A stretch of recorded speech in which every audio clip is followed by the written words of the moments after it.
Umesh ji Dubai से।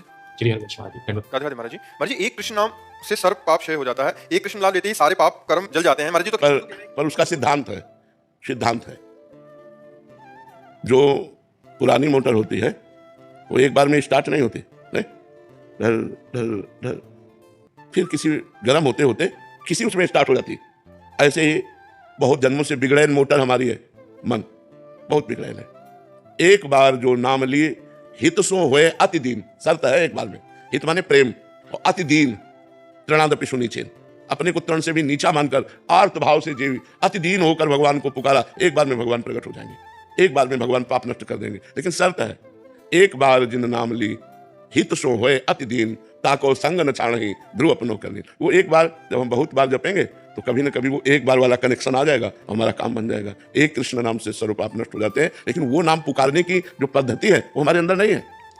दीन होकर आर्त भाव से एकाग्रता पूर्वक ये जब आ जाएगी तो एक नाम चमत्कार दिखा देगा, भगवान के नाम की महिमा। तो इसीलिए तो हम निरंतर जपते हैं कि हमारे पाप नष्ट हो जाए, हमारा मन पवित्र हो जाए, हमें भगवान की प्राप्ति हो जाए। तो हम बार बार इसलिए जपते हैं कि कभी वो एक बार हमारे हृदय में वो भाव आ जाए जिस भाव से भगवान प्रकट होते हैं, जिस भाव को भगवान सुनते हैं। भाव बिन सुनी पुकारे मैं कभी सुनता नहीं। जो भाव के बिना नाम जप किया जाता है उसका फल मिलेगा कि भाव आएगा, लेकिन भाव से भगवान की प्राप्ति होती है। तो हमारे अंदर तो अभी देह भाव है, भोग भाव है, जगत भाव है, अभी भगवत भाव थोड़ी है। तो भगवत भाव से युक्त होकर प्रेम में डूबकर अति दैन्य भाव आर्त भाव से जपो तो एक नाम से सारे पाप नष्ट हो जाते हैं। वृंदावन में वास का कोई सरल उपाय?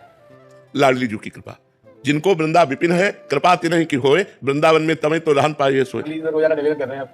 निवेदन एक अलग चीज होती है बच्चा, और आर्त भाव से रोना एक अलग चीज होता है। हम जब काशी से आए तो वृंदावन में हमारा कोई परिचय तो था नहीं, तो एक संत से मिले तो उनसे कहा अगर हमें 3 दिन वृंदावन रहने को मिल जाए तो हम दर्शन कर लें। बिहारी जी के नाम सुना था, कहाँ बिहारी जी कुछ पता नहीं। तो उन्होंने एक जगह हमको रखा और जब यहाँ दर्शन किया, रास और कथा सुनी।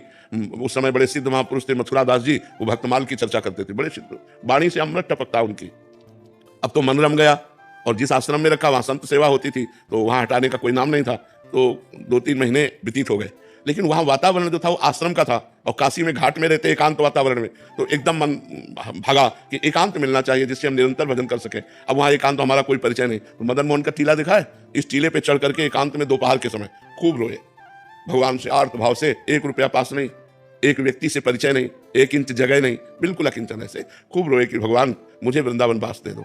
कहीं भी अगर एक कोने में मैं पड़ा रहूं, वृंदावन से कभी बाहर न जाऊं तो मेरा जीवन सार्थक हो जाए। प्रभु अब मैं रास के बिना नहीं जी सकता, अब मैं वृंदावन के बिना नहीं जी सकता। ये जो भगवत कथा होती है, ये जो रास होता है, उस समय उड़िया बाबा में रास हुआ करता था, अब तो सब परिवर्तन हो गया। ये स्वामी रासाचार्य श्री राम स्वरूप जी का पांडाल, यहाँ रास होता, पांडाल टूट गया। अब तो बड़ा समय आधुनिक आ गया है, जगह जगह बिल्डिंगें, नहीं तो बहुत लता पता सब। रोए बच्चा, जब खूब रोए, घंटों रोए, और रो करके अब सोचा कि अब चलो काशी चलते हैं।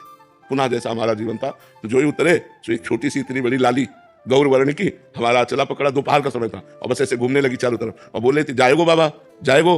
तो हमारी तो कुछ समझ में नहीं आ रहा था क्योंकि भाव में एकदम उतरे थे, अचला छीना से चल दिया। जब आगे चले तो हमारे दिमाग में आया ये लाली क्या कह रही थी, जाएगो बाबा। हम ऊपर सोच के आए कि काशी जाना है, ये क्या, ये लाली क्यों। तब लगा यार श्री जी तो नहीं थी, क्योंकि वृंदावन। फिर लौट के आए, हमें लगा कि किसी गोस्वामी की कन्या होगी, तो लौट के आए, वहां आसपास पूछा तो बोले यहाँ तो बाबा जी रहते हैं सब, मदन मोहन जी के नीचे, यहाँ तो बाबा जी रहते हैं, यहाँ तो कोई कन्या है नहीं, लड़की है नहीं। बस हमारी समझ में आ गया कि हमारी लाडली जो हमारे छोर को पकड़ लिया। जिस आश्रम में हम रहते थे उस आश्रम में गए तो पहले से एक संत खड़े थे। उन्होंने कहा बाबा एक महेशानंद गिरी जी संत हैं, आप उनको नहीं जानते, उन्होंने आपको देखा है, वो आपसे मिलना चाहते हैं। उनका क्यों, जब जानते नहीं तो क्यों मिलना। बोले हमें पता नहीं, लेकिन आपको बुलाया है। हम गए, बोले वहां जहाँ आप रह रहे हो वहाँ अनुकूल आपके नहीं होगा, ये कमरा है एकांत में, आप यहाँ रह लीजिए। आप क्या व्यवस्था लाडली जी की, और आज देख लो सब व्यवस्था देखी।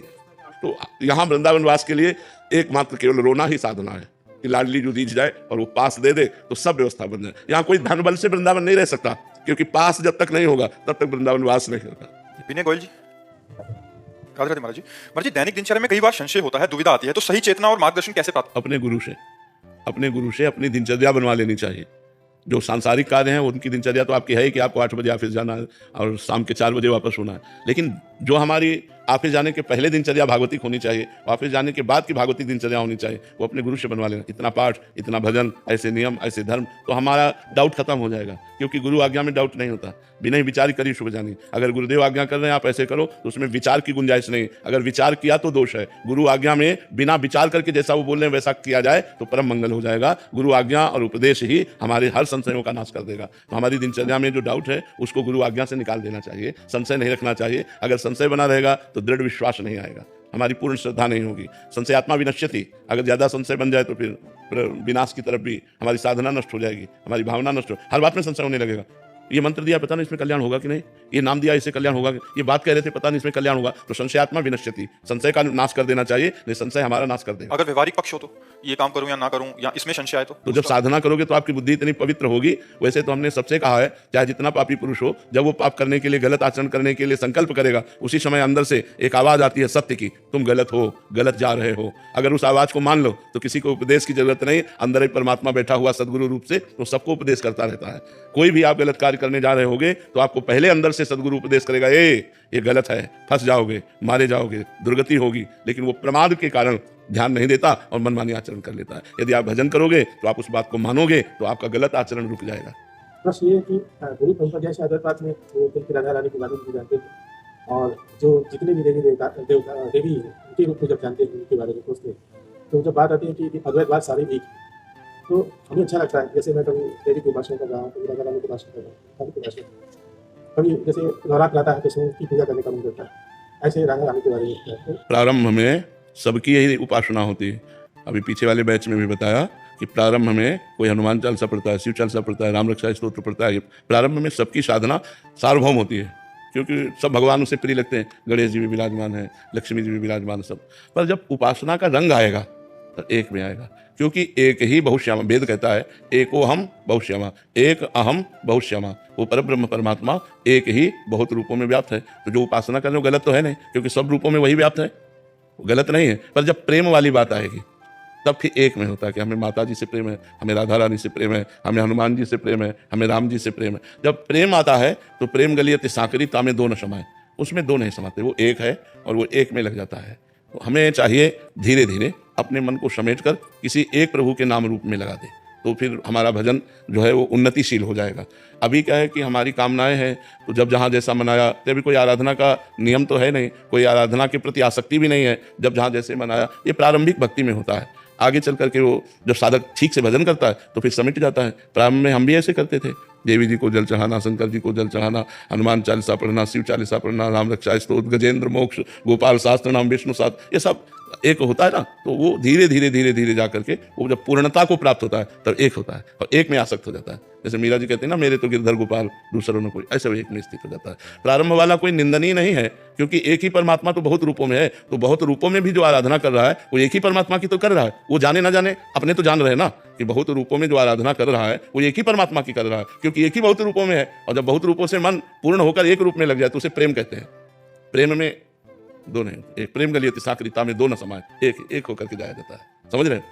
डॉक्टर रश्मिता घोष, राधे राधे महाराज जी। महाराज जी, ऐसा कौन सा उपाय है जिससे नाम जप करते हुए किसी भी माया में मेरा चिंतन या ध्यान ना फंसे? वही नाम जप ही। लिखो राधा, अपने माइंड में राधा लिखो, उसी को सुनो, उसी को पढ़ो, उसी में रमो। देखो धीरे धीरे भूत भविष्य का चिंतन, व्यर्थ का चिंतन, ये सब छूटने लगेगा। पर लिख कर जब करना बहुत कठिन है। देखो हर बार राधा राधा राधा, मन देखो कितना परेशान करता है। नहीं, हम तो जो राधा राधा जप रहे हैं, जो भजन कर रहे हैं, जो अच्छे मार्ग में चल रहे हैं, वो सब हमारे मित्र हैं, सब हमारे हैं। पर्सनल हम किसी एक के नहीं हैं, हम चराचर जगत के हैं। जैसे हमारे भगवान चराचर जगत के, ऐसे भगवान का जो दास होता है वो चराचर जगत का मित्र होता है। आपके भी मित्र हैं, आपके भी मित्र हैं, आपके भी मित्र हैं, आपके भी मित्र हैं। और जो भगवान से विमुख हैं उनको विशेष प्यार करने की चेष्टा करेंगे, क्योंकि उनको घसीटना है। जो घसीटे हुए हैं उनसे तो सम व्यवहार है, लेकिन जो गिरे हुए हैं उनसे विशेष प्यार कर देंगे। अब जैसे कुछ लोग कह देते हैं इनको तो सामने नहीं आना चाहिए, ऐसे पापी हैं। सीरियस बीमार को डॉक्टर बहुत जल्दी, अगर नॉर्मल रोगी है तो चाय भी पी सकता है, लेकिन अगर सीरियस इमरजेंसी हो तो चाय फेंक देगा और पहले मरीज को देखे। वो सीरियस है भाई, वो सीरियस इमरजेंसी के रोगी हैं। उनको प्यार करना जिससे हमारी बात मान जाए, जिससे उनको संतों के प्रति आदर भाव हो जाए, जिससे वो संतों की बातों को मानने लगे। यदि वो संतों की बातों को मान लेंगे तो उनका मंगल हो जाएगा। जो पाप करने वाले हैं, जो गंदे आचरण वाले हैं, अगर कोई ऐसा आपको नजर आता है कि ये पापी आदमी है, ये गलत आदमी है, और ये संत के पास गया, तो खुशी की बात है कि बीमार आदमी डॉक्टर के पास गया, जरूर सुधरेगा। आज नहीं तो जरूर कल जरूर सुधरेगा। अगर संत समागम में गया तो परिवर्तन होगा। अब वो स्वीकार कर ले, केवल अगर वो संत समागम के वचनों को स्वीकार कर ले तो परिवर्तन निश्चित होगा। जी गौरांग। राधा वल्लभ सिंह। राधे राधे महाराज जी। महाराज जी, मेरा प्रमाद और आलस मुझे मतलब सुधारना है महाराज जी, ये मैं कैसे सुधारूं? आप सुधारना है तो पहले भोजन सुधारो। यदि हमारा भोजन ठीक होगा और संग ठीक होगा तो हम सब सुधार सकते हैं। भोजन में प्याज लहसुन ये घोर तमोगुण पैदा करता है, और जो जहाँ मांस स्वादी बनता है वहाँ की रोटी दाल भी खाना वैसी बुद्धि को भ्रष्ट कर देना है। तो भोजन यदि संभाल पाओ तो प्रमाद को भी संभाल लोगे और आलस्य को भी संभाल लोगे।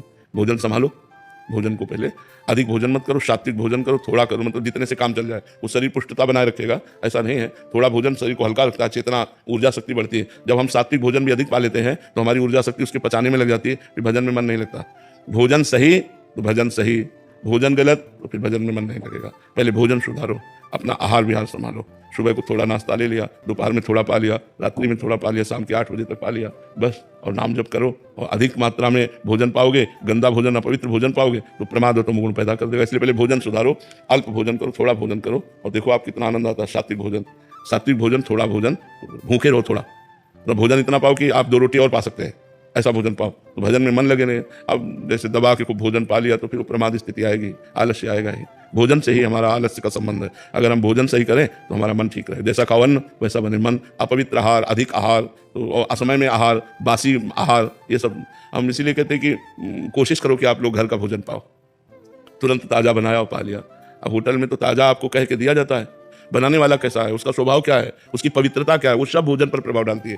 तो इसलिए पवित्र भोजन पाओ, पवित्र होके भोजन पाओ। जब भोजन पाने जाओ, हाथ पैर धो के भगवान को प्रणाम करके, भगवान को अर्पित करके, नाम जप करते हुए भोजन पाओ, देखो आनंद आने लगेगा। भोजन पाते समय जो चिंतन करोगे वही 24 घंटे चिंतन बढ़ेगा।